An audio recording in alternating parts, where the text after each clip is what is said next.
चुप रहने का महत्व। दुनिया की सबसे तेज छुरी हमारी जबान है और दुनिया के सबसे खतरनाक हथियार हमारे शब्द हैं, जो बिना किसी का खून बहाए लोगों को अंदर ही अंदर मार सकते हैं।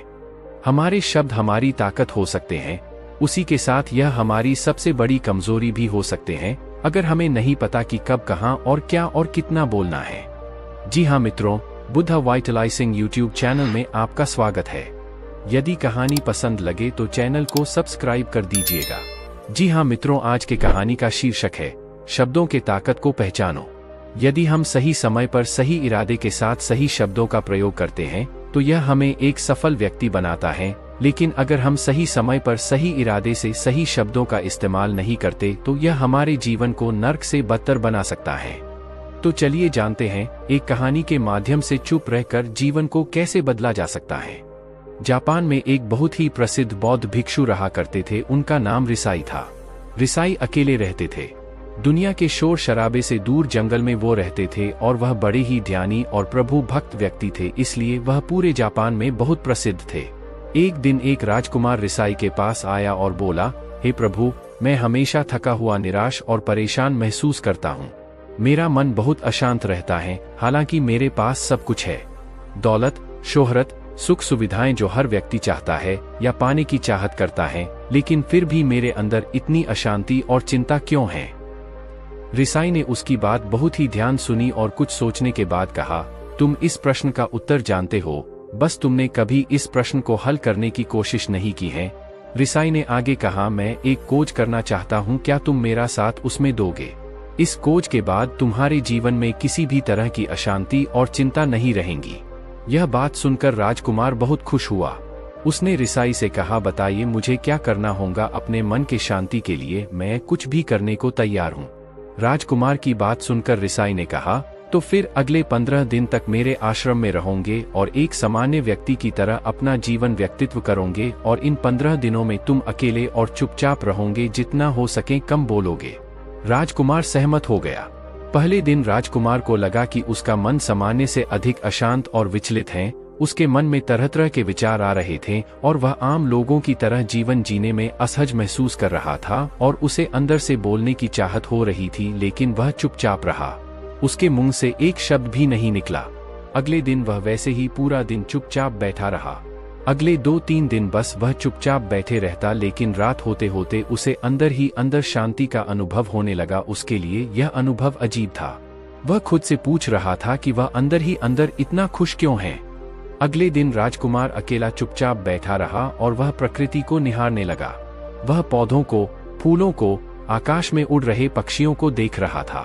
वह अपने जीवन में पहली बार यह अद्भुत दृश्य महसूस कर रहा था कि उसके आसपास कितनी सुंदरता है। अब वह दिन भर प्रकृति की सुंदरता को निहारता रहता और ताजगी महसूस करते रहने लगा था। इसी तरह से 10 दिन बीत गए थे और उसके मन की सारी बेचैनी, सारी हलचल और सभी तरह के तनाव गायब हो गए। 11वें दिन की सुबह राजकुमार फिर से एकांत में बैठ गया और कुछ ही मिनटों में उसकी आंखें अपने आप बंद हो गई और वह गहरे ध्यान में चला गया। वह पूरे दिन वहीं पर ध्यान लगा के बैठा रहा और गहरे ध्यान में डूबा रहा। ना कोई शब्द, ना कोई चिंता। राजकुमार भीतर से असीम शांति और आनंद से भर गया। राजकुमार अपने बाकी के 4 दिन इसी तरह व्यतीत करने के बाद रिसाई के पास गया और उन्हें प्रणाम किया और बोला, हे भिक्षु महाराज, मुझे उत्तर मिल गया कि मेरे में इतनी उथल पुथल और चिंता क्यों था। मैं जान गया कि मेरा मन इतना अशांत और विचलित क्यों था। रिसाई ने मुस्कुराते हुए कहा, बताओ क्या उत्तर मिला तुम्हें? राजकुमार ने कहा, मैं जरूरत से ज्यादा बातें करता था। मैं किसी पर भी अपने शब्द और ऊर्जा व्यर्थ करता था। मैं दिन भर अपने लोगों से फालतू बातें करता और अकेले में उन्हीं लोगों के बारे में सोचता रहता था। ज्यादातर समय निगेटिव बातें सोचता रहता और इस तरह से मैं अपना समय बर्बाद कर देता था। ज्यादा बोलने और निगेटिव सोचने से मेरा मन अशांत और बेचैन हो गया था। इसी वजह से मैं किसी काम को ठीक से नहीं कर पा रहा था, जिसकी वजह से मैं हर काम में असफल होने लगा और फिर इन्हीं लगातार मिलने वाली असफलताओं की वजह से ही मैं उदास और चिड़चिड़ा हो गया। इन्हीं सभी चीजों के वजह से मेरा जीवन बर्बाद हो रहा था। यहाँ पर हुए 15 दिन मेरे लिए पूरी तरह से अलग थे। मुझे कुछ अलग ही एहसास यहाँ पर हो रहा था। अब मुझे ऐसा लग रहा है मैं अपना जीवन पूरी तरह से जी रहा हूँ, लेकिन इसके पहले मैं अपना जीवन गलत तरीके से जी रहा था। जीवन में खुद को जानना और समझना बहुत जरूरी होता है, जो मैंने पिछले 15 दिनों में अनुभव किया। राजकुमार की सारी बातें सुनने के बाद रिसाई ने कहा, सिर्फ तुम ही नहीं, दुनिया में ज्यादातर लोग जरूरत से अधिक बोलते हैं। आज भी लोग ज्यादातर समय केवल दूसरों को नीचा दिखाने के लिए ही बर्बाद करते हैं। रिसाई ने राजकुमार को चुप रहने का महत्व समझाते हुए कहा, एक बार गौतम बुद्ध से उनके एक शिष्य ने पूछा, आप ज्यादातर चुप क्यों रहते हैं? तब बुद्ध उन्हें चुप रहने के फायदे को समझाते हैं। चुप रहने से व्यक्ति अंदर से अनंत शांति और गहराइयों में होता है। मौन अपने भीतर उतरने की पहली सीढ़ी है। मौन के बिना खुद को जानना असंभव है। खुद को जानने और समझने का पहला नियम है मौन हो जाओ।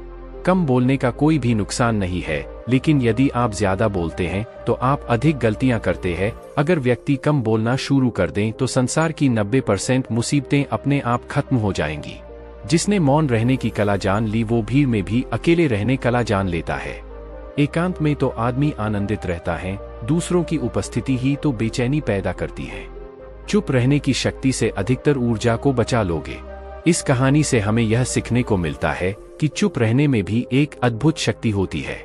अगर हम सही समय पर सही शब्दों का प्रयोग करते हैं तो हम अपने जीवन को सकारात्मक दिशा में बदल सकते हैं। चुप रहने से हम अपने आत्मा की गहराइयों में जा सकते हैं और अंदर से शांति का अनुभव कर सकते हैं। इससे हम अपने विचारों और भावनाओं को साफ करके अपने जीवन को सकारात्मक बना सकते हैं। चुप रहने की कला हमें सीखनी चाहिए ताकि हम अपने शब्दों का सही इस्तेमाल करके अपने और दूसरों के जीवन को सुधार सकें। जी हाँ मित्रों, आज का कहानी वीडियो आपको कैसा लगा? उम्मीद है बढ़िया लगा होगा। मित्रों, आज के कहानी में इतना ही। धन्यवाद।